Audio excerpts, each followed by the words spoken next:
네, 첫 번째로 조국 대표님의 모두 발언을 시작하겠습니다. 한 번 더 다시 한번 큰 박수 부탁드리겠습니다. 무거운 얘기하지 말라고 했는데. 안녕하십니까. 당대표 조국입니다. 두 번째 당선자 총회입니다. 지난번에 이제 일정 때문에 앞에만 인사만 드리고 참석자를 못했던 것 같은데, 오늘은 이제 20대 기세를 앞두고 우리가 무엇을 할지, 어떤 준비가 필요한지 얘기를 나누는 시간입니다. 존경하는 황운하 원내대표님 빼고는 우리 모두 처음으로 국회의원으로 일을 하게 되는 상황입니다. 앞으로 3년 남았는데요. 저는 당대표로서 우리 당에 한 표를 주신 690만 명의 국민들이 무엇을 바라고 있을까 제일 생각을 해봅니다. 저는 두 가지로 요약된다고 생각합니다. 정치활동과 입법활동을 통해 윤석열 정권의 폭주를 멈춰 세우다. 그리고 국민의 복리 증진을 위해 구체적 성과를 내라. 이렇게 두 가지라고 생각합니다. 먼저 윤석열 정권과의 싸움에서는 두려움이 없어야 한다고 생각합니다.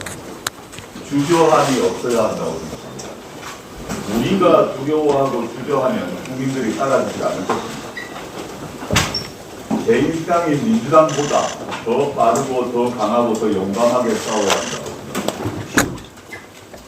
이제 국민의 복리 증진을 이루어내기 위해서 독하게 일해야 한다고 생각합니다.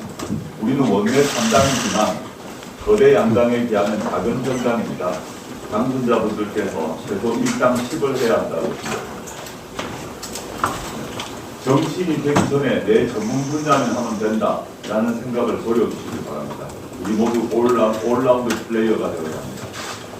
국민들은 우리 조국혁신당 의원들에게 많은 것을 기대하고 있습니다. 독하게 그리고 유능하게 일합니다. 그래서 소능감을 국민들께 느끼도록 해드립니다. 국민에게 이익이 간다면 우리는 그 길로 가야 합니다. 이게 조국혁신당 국회의원의 알파이자 오메가라고 생각합니다. 이상은 당선자 여러분께 드리는 말씀이자 제 자신입니다. 감사합니다.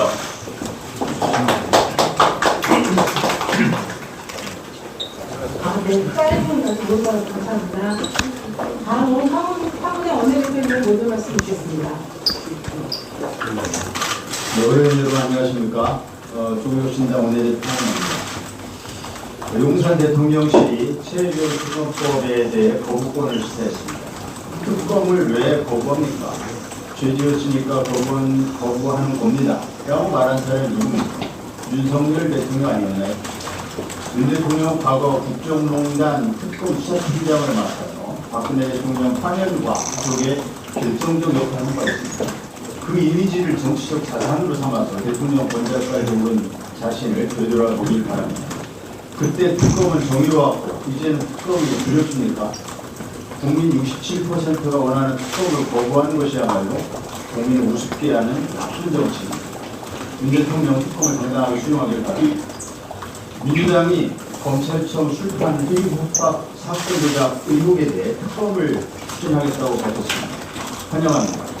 사실 검찰의 사건 조작 회의 협박은 세상스러운 일이 아닙니다. 유호성 씨 간첩 조작 사건에서는 증거 조작을 했고 한명숙 전 총리 사건에서는 재소자들을 검찰청으로 불러들여서 증거를 연수시킨 사실이 드러나기도 했습니다. 공안부 특수부 검사들에게는 몇 년이 이어져 내려오는 사건 조작 비행기가 있는 게 틀림없습니다. 특검을 통하지 않고서는 그 실상을 밝힐 수 없습니다. 특검을 통해 이번 기회에 검찰의 사건 조작 중대범죄를 발본색원해야 합니다. 1차적으로는 사건 조작 책임자를 발본색원해야 하지만 그것만으로 재발을 막기에는 역부족입니다. 그 배경에는 수사 기소의 결합이라는 잘못된 검찰 제도가 자리 잡고 있기 때문입니다. 자신이 수사한 사건을 자신이 기소하는 시스템 하에서는 유죄 확정 편향에 사로잡힌 검사가 사건 조작의 유혹을 뿌리치기 어렵습니다. 공정심에 들뜬한 것이 또는 정치적 목적으로 자신의 과오를 시정하려 들지도 않습니다. 수사기관의 사건 조작을 걸러낼 수 있는 객관적 중립적인 기소기관이 없기 때문에 회유 협박과 증거 조작이 끊이지 않는 것입니다. 10명의 범인을 놓치더라도 한 명의 억울한 사람을 만들어서는 안 된다는 형사성격 원칙은 사라지고 억울한 피고인은 양산되는 시스템입니다. 따라서 검찰을 본연의 역할인 공소 업무에 전종하도록 정상화하고 검찰의 직접 수사 기능을 떼어내서 신설되는 중대범죄수사청에 이관하여 수사와 기소를 분리하는 것만이 사건 조작을 막을 수 있는 유일하고도 근원적인 해법임이 명백합니다. 조국혁신당 황운하 의원과 민주당의 김용민 의원은 이와 관련해서 내일 오전 10시에 의원회관 제2소회의실에서 검찰개혁 22대 검찰개혁 입법전략 토론회를 개최하면서 언론 여러분 많은 관심 부탁드립니다. 21대 국회는 검찰을 정상화하기 위해 많은 노력을 기울였지만 검찰의 완강한 저항과 보수 언론 등 검찰 카르텔의 집요한 방해로 물거품이 되고 말았습니다. 지난 2022년 박병석 국회의장의 주재로 여야 원내대표가 검찰 수사권 폐지 로드맵에 합의했지만 국민의힘이 합의 파기로 검찰개혁의 골든타임을 놓치고 말았고 검찰 수사권 제한 입법마저 한동훈 법무장관이 법기술을 부리며 장난치듯 입법을 무력화시킨 뼈아픈 기억이 있습니다. 한 기자의 남경편에는 국가가 망하는 징조를 써놨습니다. 그중 하나가 군주가 법률을 왜곡하여 사사로운 일을 공적인 일처럼 처리하고 법령을 함부로 변경하면서 수시로 후령을 내리면 그 나라는 망한다 하는 것입니다. 이대로 나라가 망할 것 같습니다. 나라가 망하지 않으려면 검찰을 강력하게 개혁하는 수밖에 없습니다.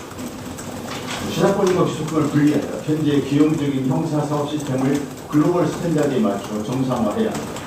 조국혁신당은 22대 국회에서 검찰청 폐지 및 공소청 설치법, 중대범죄수사청 개혁법, 형사정법 개정안 등 검찰개혁 3법을 발의하여 검찰개혁을 반드시 완수하겠습니다. 우리 국민은 윤석열 정권 지난 2년을 거치며 검찰 지상주의자들의 나라에 공정과 상식 그리고 정의란 없다는 것을 확실하게 깨닫게 됐습니다. 더 이상 검찰이 사건을 조작하여 억울한 피해자를 만들고 1년 내내 검찰의 압수수색 뉴스가 도배를 하고 소수의 정치검찰의 종국을 쥐락펴락하며 여론을 조작하는 형태로 확실히 검찰을 개혁하겠습니다. 이상입니다. 네, 감사합니다. 황 대표님께서 모두 말씀